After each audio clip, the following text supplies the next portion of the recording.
బంగారం తాకట్టులో ఉందా? నెల నెల వడ్డీ కట్టలేకపోతున్నారా? ఆచారి గోల్డ్ 9030022345.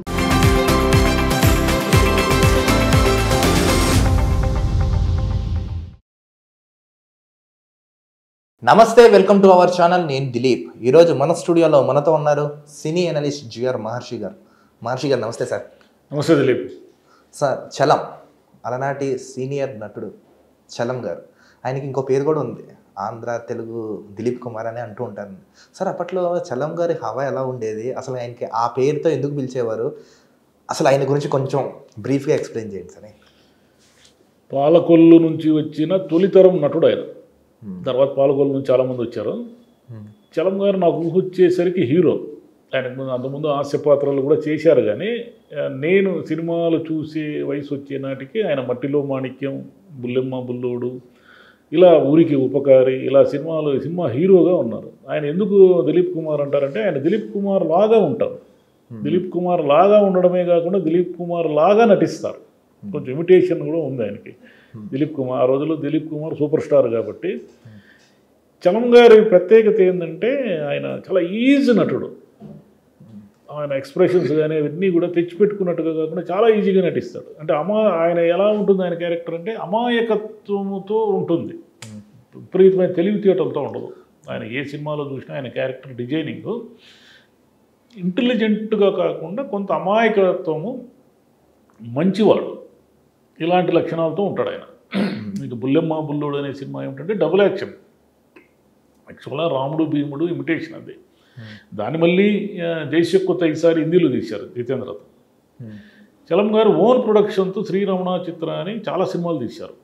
చాలా సినిమాలు బాగా ఆడిన సినిమాలు ఉన్నాయి, పూర్తిగా ఫ్లాప్ సినిమాలు ఉన్నాయి ఆయన సినిమాల్లో. బుల్లెమ్మ బుల్లోడు, మట్టిలో మాణిక్యము, తర్వాత ఊరికి ఉపకారి, ఇవి కూడా ఇవి బాగానే ఆడినాయి. తర్వాత రోజుల్లో దేవుడమ్మ అని, తర్వాత తోటరాముడు ప్రత్యేకత ఏంటంటే సంపత్తికే సవాల్ అని, ఇది కన్నడలో రాజ్ కుమార్ గారు చేశారు. సంపత్తికే సవాల్ అనేది సూపర్ హిట్ సినిమా అది కన్నడలో. ఆ సినిమాలో ఆ కన్నడ మంజుల హీరోయిన్ ఆమెని తెలుగులోనే, తోటరాముడిలో కూడా తెలుగులో కూడా ఆమె హీరోయిన్. మంచి పాటలు ఉంటాయి దాంట్లో.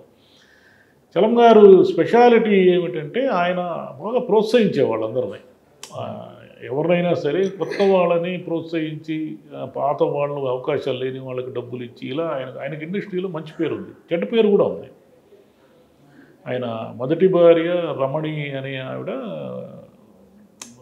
ఒళ్ళు కాల్చుకొని చనిపోయారు, ఫైర్ యాక్సిడెంట్లో చనిపోయారు. సరే, అది ఈయన మీద కోపంతోనూ, ఈయన వేధించాడనో చనిపోయారనో, 3 పిల్లలు ఆయనకి అని ఒక టాక్ కూడా ఉంది. కానీ అది నిజాలు ఇప్పుడు చలం గారు లేరు, చనిపోయిన వాళ్ళ గురించి మనం అట్లా మాట్లాడకూడదు. కానీ అది ఉన్న విషయం అది. ఆ తర్వాత శారద గారిని 2వ పెళ్లి చేసుకున్నారు ఆయన. వాళ్ళిద్దరు కూడా ఎక్కువ రోజులు కలిసి లేరు, ఒక 2-3 ఏళ్ళకు మించి కలిసి లేరు. వాళ్ళ పిల్లలు కూడా లేరు. ఆ తర్వాత ఆయన మెల్లిగా ఆల్కహాల్కి అలవాటు పడ్డము. ఆయన కొంచెము ఈగోయిస్టిక్, అంటే ఎవరి దగ్గరికి పోయి వేషాలు అడిగే టైప్ కదా ఆయన. అంటే ఆయన తరం అయిపోయేది కదా, ఆయన ఒక హీరోగా ఆయన తరం అయిపోయింది. ఆస్తులు పోయాయి. సినిమాలు తీస్తే ఏమిటంటే జూదం అది. సినిమాలు తీస్తే డబ్బులు వచ్చినట్టే ఉంటాయి, కానీ ఆ జూదంలో పడి పోగొట్టుకుంటారు. చాలామంది డబ్బులు పోగొట్టుకున్న వాళ్ళే ఎక్కువ ఉన్నారు. ముఖ్యంగా నటులు ఎందుకు సినిమాల్లో డబ్బులు పోగొట్టుకుంటారంటే వాళ్ళు నటించడం తెలుసు, కానీ వాళ్ళకి ఆ మేనేజ్మెంట్ తెలియదు, ప్రొడక్షన్ మేనేజ్మెంట్ తెలియదు. ప్రొడక్షన్ మేనేజ్మెంట్ తెలియకపోవడం వల్ల చాలా డబ్బులు పోగొట్టుకుంటారు. లాస్ట్లో ఆయన శోభన్ బాబు గారితో సన్నాయి అప్పన్న అని ఒక సినిమా తీశాడు. సన్నాయి అప్పన్న అనేది ఆడలే, అది యాక్చువల్గా కన్నడలో సనాది అప్పన్న సినిమా. అది రాజ్ కుమార్ మంచి హిట్ సినిమా అది, కానీ తెలుగులో వచ్చేసరికి ఆడలే అది. ఆకరణ ఏదో గోరింటాకులోనూ అక్కడ ఇక్కడ కనపడ్డాడు, కానీ ఆయన తర్వాత రోజుల్లో ఫేడ్ అవుట్ అయిపోయారు. ఆయన పిల్లలు కూడా ఏదో పెద్దగా సెటిల్ అయినట్లేరు పిల్లలు కూడా. కానీ మంచి నటుడు. చలం గారి గురించి మనం చెప్పుకోవాలంటే సుమారుగా ఒక 10-15 ఏళ్ళు ఇండస్ట్రీలో గట్టిగా చాలా వేషాలు వేశాడు. ఎన్టీఆర్, ఏఎన్ఆర్, శోభన్ బాబు, కృష్ణ అందరితో చేశారు ఆయన.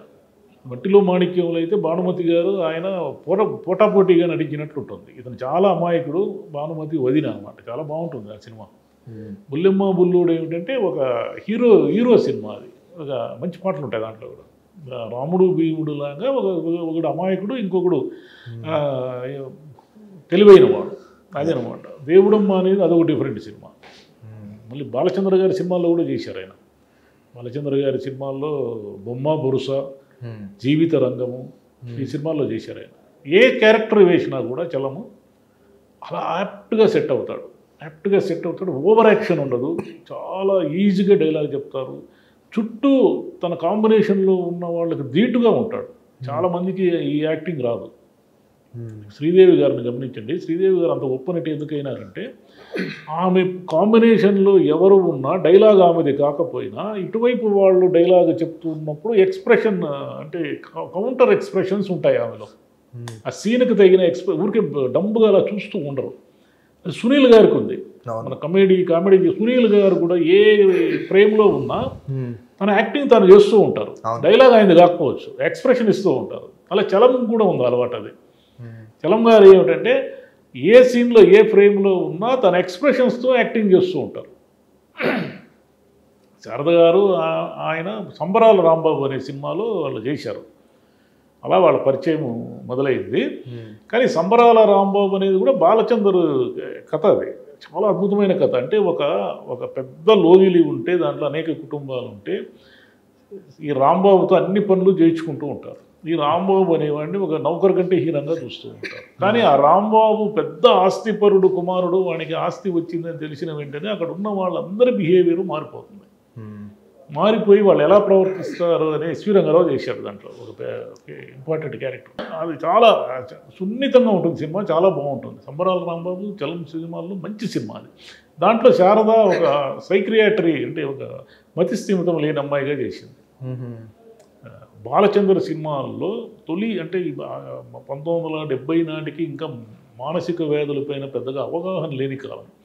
మన తమిళ్లో బాలచంద్ర గారు, కన్నడలో పుట్టన్న కణగల గారు, వీళ్ళిద్దరూ కూడా ఏమిటంటే ఒక మానసిక జబ్బులపైన సినిమాలు తీశారు. అంటే మనిషి మనకు కనిపిస్తున్నట్టుగా ఉండడు, అతని ప్రవర్తన విధానం రకరకాలుగా ఉంటుంది అనేది వాళ్ళకి తెలుసు.